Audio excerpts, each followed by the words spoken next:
Hi friends, welcome to SRVK family vlogs. இன்னைக்கு என்ன பார்க்க போறோம்னா நைட் டின்னர் ரெசிபி தான் எடுக்கிறோம்.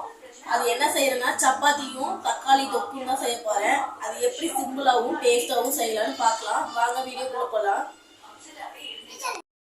மாவு வந்து எங்க வீட்டுக்காரங்க தான் பிசைய போறாங்க. அது எப்படி பிசையறதுன்னு பார்க்கலாம். வாங்க வீடியோக்குள்ள போலாம்.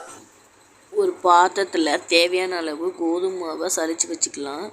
அதில் 1/4 ஸ்பூன் ஆப்ப சோடா, தேவையான அளவு உப்பு, இது எல்லாத்தையும் சேர்த்துக்கலாம்.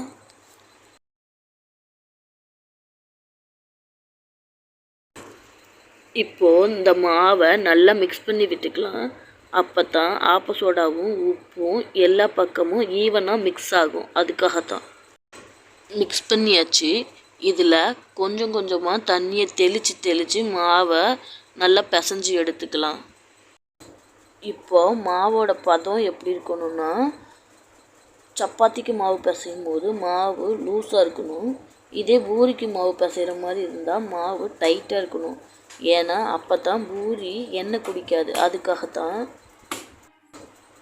இங்கே பாருங்கள், மாவை நல்லா அடித்து விட்டு உள்ளங்கையால் அழுத்தம் கொடுத்து பிசைவாங்க.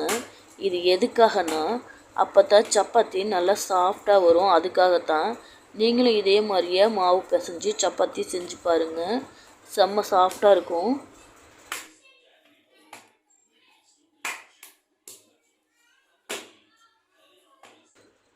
இப்போது 1லேருந்து 2 ஸ்பூனு எண்ணெயை மேலே தடவி விட்டுக்கலாம். அப்போ தான் மாவு காயாமல் இருக்கும். இந்த மாவு 1லேருந்து 2 மணி நேரம் வரைக்கும் நல்லா ஊறட்டும். இதை தட்டு போட்டு மூடி வச்சுருங்க. 2 மணி நேரம் கழித்து பார்க்கலாம்.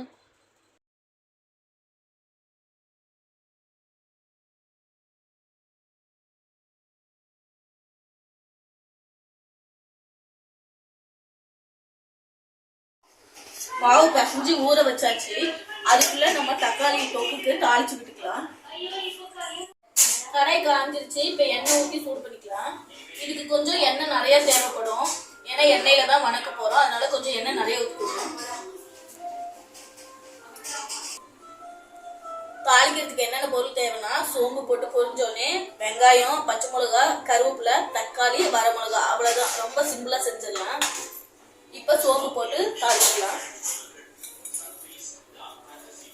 சோம்பு ஒரு 1/4 ஸ்பூன் போட்டுக்கலாம்.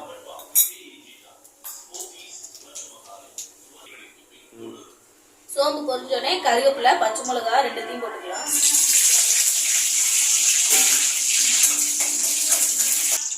இப்போ வெங்காயத்தை போட்டு வதக்கிக்கலாம். பெரிய வெங்காயம் 3 எடுத்துக்கிறேன். தக்காளி மீடியம் சைஸா இருந்ததுனால ஒரு 4 எடுத்துக்கிறேன். வெங்காயம் நல்லா வதங்கிடுச்சு. இப்போ தக்காளி போட்டு வதக்கிக்கலாம்.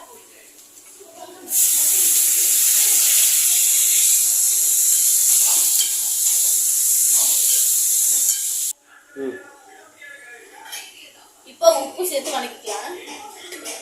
தக்காளியை நல்லா மசிச்சு விட்டு வதக்கி விட்டுக்கலாம்.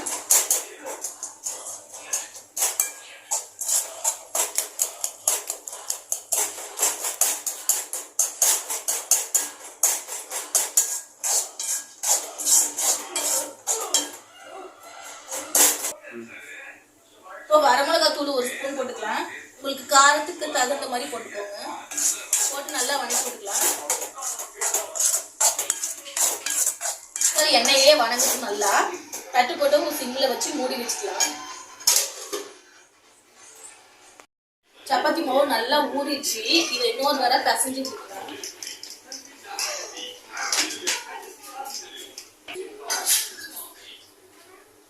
சப்பாத்திக்கு தேவையான அளவு மாவு எடுத்து உருண்டையா ஊற்றி எடுத்து வச்சுக்கலாம். ரெடி பண்ணி வச்சுக்கலாம் திரட்டுறதுக்கு. உருண்டையெல்லாம் உருட்டி முடிச்சாச்சு. இப்ப தக்காளியை 2 நிமிஷத்துக்கு ஒருக்கா திறந்து கிண்டி விட்டுக்கலாம்.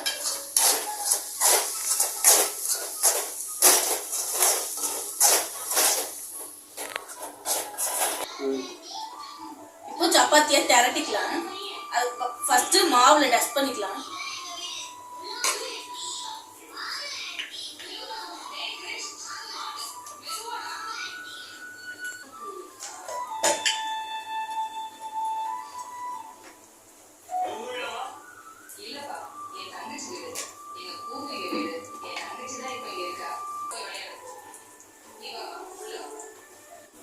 ஆயிடுச்சு. இந்த தோசைக்கல்ல போட்டு சுட்டுக்கலாம்.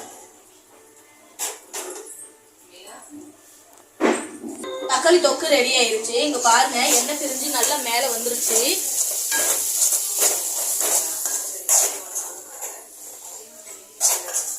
அவ்வளவுதான், ரெடி ஆயிடுச்சு. சப்பாத்தி ரெடி ஆயிடுச்சு, எடுத்துக்கலாம்.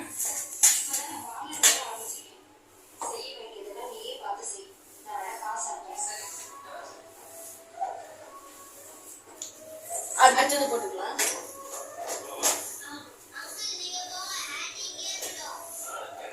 இப்போ சப்பாத்திக்கு எண்ணெய் ஊத்தி சுட்டுக்கலாம்.